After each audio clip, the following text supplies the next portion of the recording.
Oh, hello. I didn't know you were there, Vortex. Stop sneaking up on me! So, how are you? You good? Excellent. You like my hair? I didn't do shit to it. I slept on it.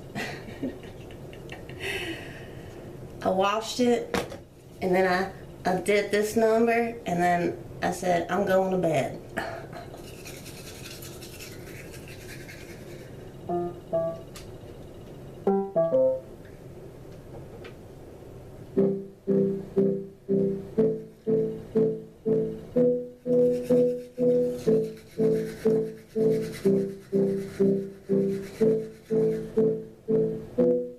No.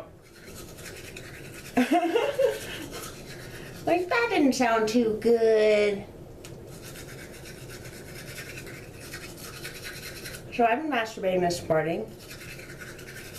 Do you do that, Vortex? Do you jerk it off? Do you jerk it off? Jerk off my unicorn dick.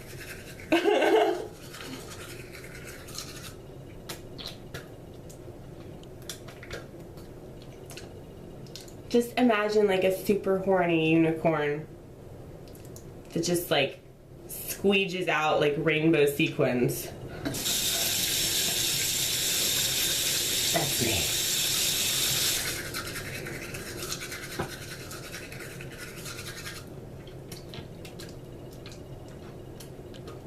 Anytime I come, it's like, is this a gay club? Oh man. Speaking of gay clubs, I just need to dance. Thing is, gay people really don't have much better taste in music than straight people do. I realize this. I do think that the music at gay clubs is better, but it's still pretty shitty. Yeah. I mean, so many gay men are obsessed with Barbra Streisand. Like, nothing against Barbra Streisand, but like, you know, it's cheesy. Cheesy. I like Rent though. I like Rent a lot. I hate that taste, that nasty taste.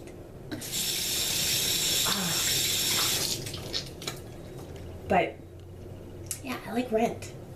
And I know that Rent is very corny, but it's very passionate. And as you can see, I've kind of adopted a similar idea of the whole rock opera thing that they did. You know, they're like, let's sing about walking across the room. You know, like,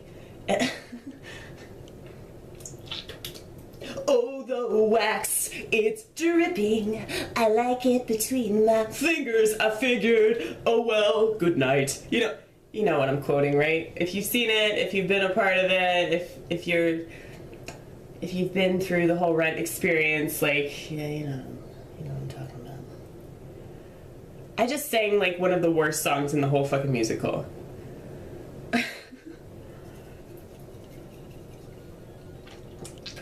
That's a good example of it, though.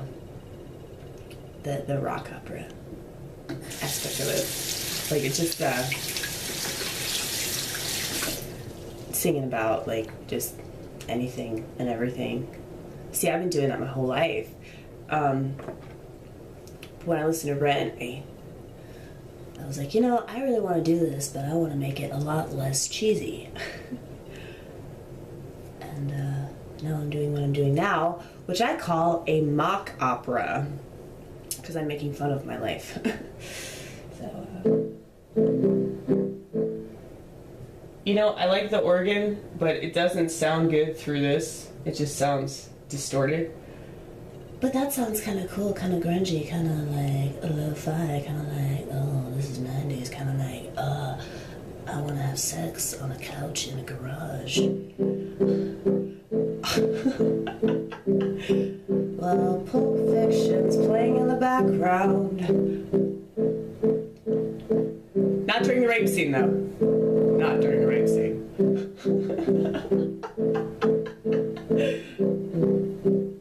We're not into stuff like that. I promise. Don't, like, put some weird-ass comment on YouTube and be like, oh yeah, I'd fuck the shit out of that crazy bitch. Please don't say things like that.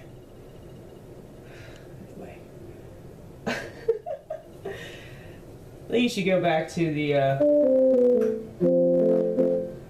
original. The original.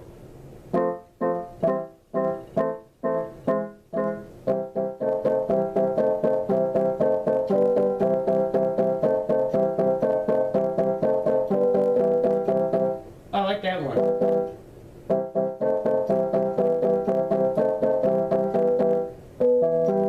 That was a good one.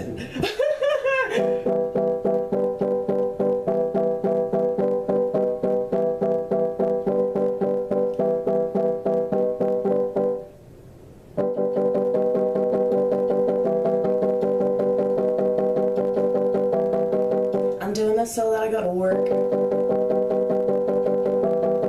For whatever reason, this motivates me to do things that I really ought to do, but you know, I can't get out of the house because I just want to stay here and do those things, but it's good because at least I'm up and I'm motivated and I'm doing shit.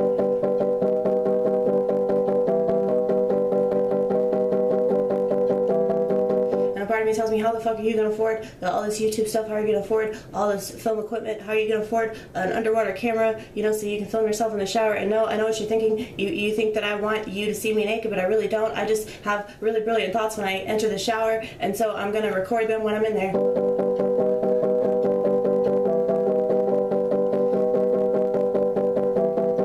That camera's like $700,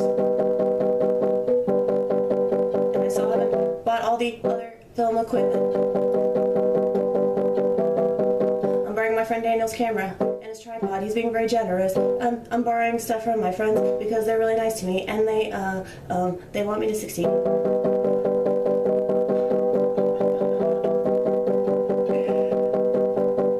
He's so shocked I'm doing anything at all.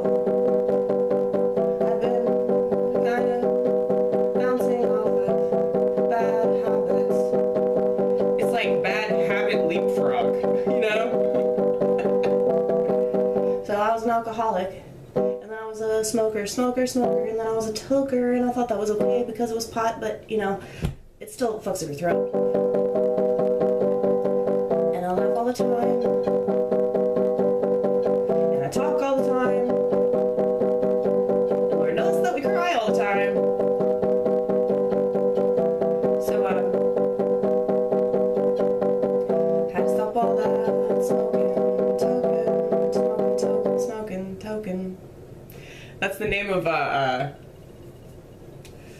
store. A head shop in Nashville off Nolensville. Over by the IHOP. Shout out to Darian, I miss you. My nigga.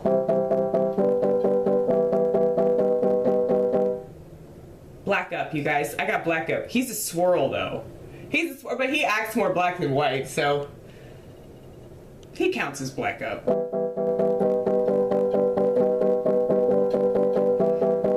He's a swirl? Really?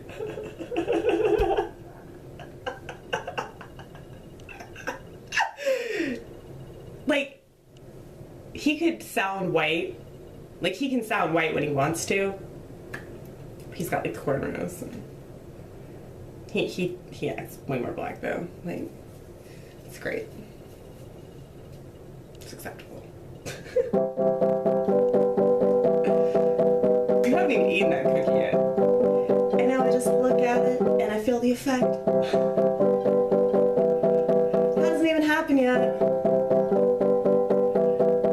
That's exactly what I used to do when I used to smoke the shit every single morning before I went to work. Now let's face it. On the way to work, and once I got there, and then on the break, and when I'd sneak out, yeah, you know what this is all about. If you're a stoner, don't feel ashamed.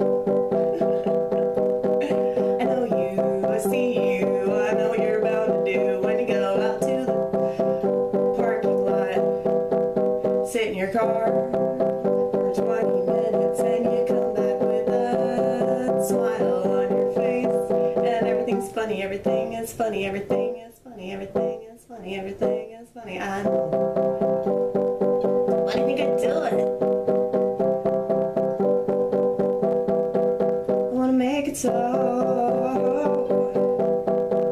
I just wanna go away from reality, from my present space, from today. Rather be in any other day.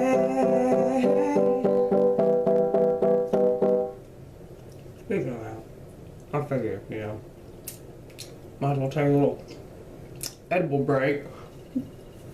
Fuck yeah! So good. See, my cookies are good. People tell me that. Like, the weed actually complements the cookie. I didn't hear that, you know? People usually don't say things like that.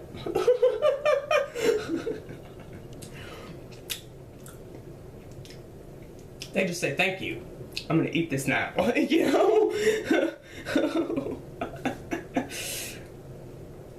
Or, thank you, I'm gonna save this for later, so I don't fucking shit at work. I was like, fuck that, just give me that cookie, I'm gonna eat it now.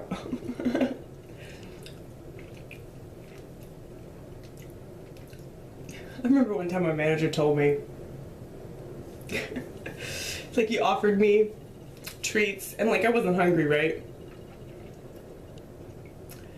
And like, well, I had eaten all day, but like, I told myself I wasn't hungry, but he was like, oh, there's weed in it. And I just like grabbed it and just stuffed it in my mouth. It's awesome. Black man. Shout out to Greg. Greg. Oh, Greg. He had no idea what we were referencing. The whole time he worked there, he had no idea what we were talking about. I thought you were gonna put on makeup and shit. Oh yeah. I get distracted, you know, by how sexy the vortex is.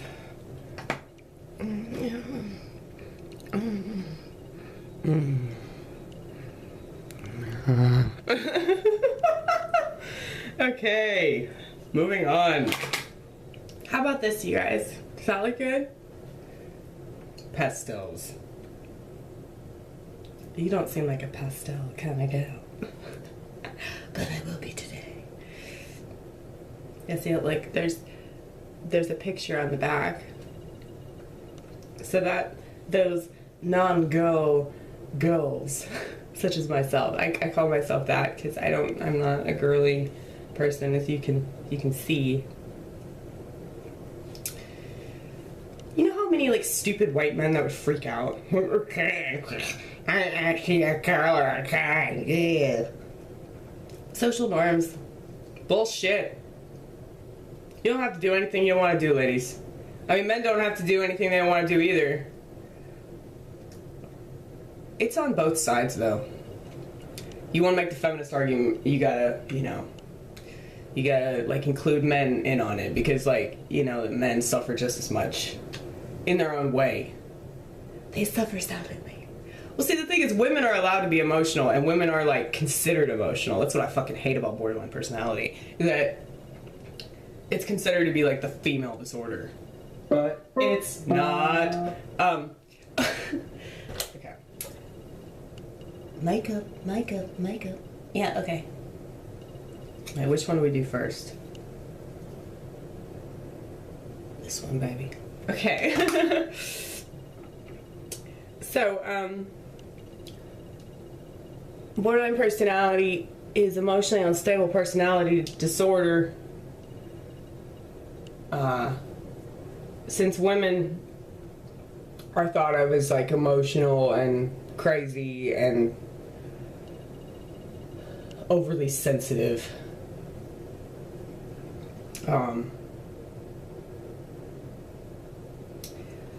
because of that, borderline personality just gets sort of like regarded as this like, female disorder. And like that's why people think like, oh yeah, all women are crazy. All women are fucking jealous and possessive and image obsessed and all that.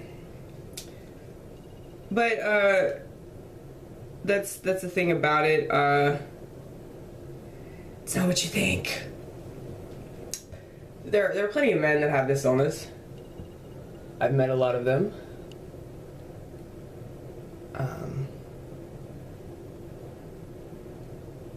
And if you have this illness, it means that something shitty happened to you. So, you know, there's a reason why that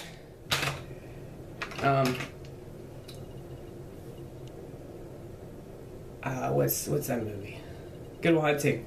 Yeah, there's a reason why, like, Robin Williams keeps repeating it's not your fault. Because, like, he really doesn't believe that. He really thinks that he's just a mistake. You know, it's an amazing film. Like, if you have borderline personality, it's just, like, such a godsend of a film. But it's rough, man. It's fucking rough. Oh, beautiful, beautiful, beautiful. I think you already put deodorant on. Well, I smell like a pig, so it doesn't hurt to apply more, you know? For that extra sweaty bitch.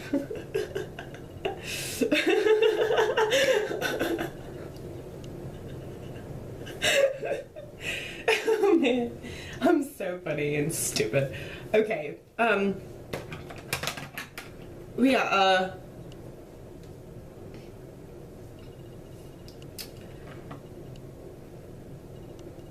borderlines tend to think that they're bad. And as much as I bitch about classic borderlines actually being bad, I mean, well, they do. They act bad. They act very bad. And I mean, quiet borderlines do as well. They can. Fiona Apple taught us that. But, they don't want to, though. Like, that's why she wrote the song, Criminal. Because that's how she felt. I totally understand. I felt the same way when I dated somebody in high school. That's the thing. The more you know about your mental illness, like, the more aware of like how it's affecting you, and you don't, because it's like when I was in high school, I didn't know exactly what was going on. I just knew that a lot of shit was going on, and I didn't know how to process it, and I was a fucking cunt because of it. Yeah, I read in a notebook that was given to me, I think by my boyfriend's family back in the day. Oh, I hated his fucking family. I wanted them all to go die. Like, because if you're a borderline, you know how this is. Like, you feel threatened by anything and everything around you. So it's like, if you dare to get close to somebody, if you dare to fall in love with someone and let them see you in ways that other people don't see you, and it's like you're going to be threatened by, like, anybody that they talk to, anybody that they associate with, like, before you, because you're going to be like, oh, what, like, are you cheating on me with your mom? You know, it's so stupid. Like, I realize how stupid it is. But it's just because I don't feel important, you know? And so it's like, if I have somebody in my life that's really important, and they're, like, already important to other people, and those people are important to them, then I just feel like, okay, something's gonna come between us, you know? That's always, like, what my illness tells me, and I know that it's utter bullshit, but, like, I see that now because I know all about this illness. So if you're dating somebody that's fucking nuts, real possessive, you know, doesn't want you to, like, spend any time with anybody else, they're probably borderline personality, and they need to, like, work on themselves. And if they don't agree to work on themselves, you need to break up with them. And I know that that's mean, but it's the best thing you can do for them.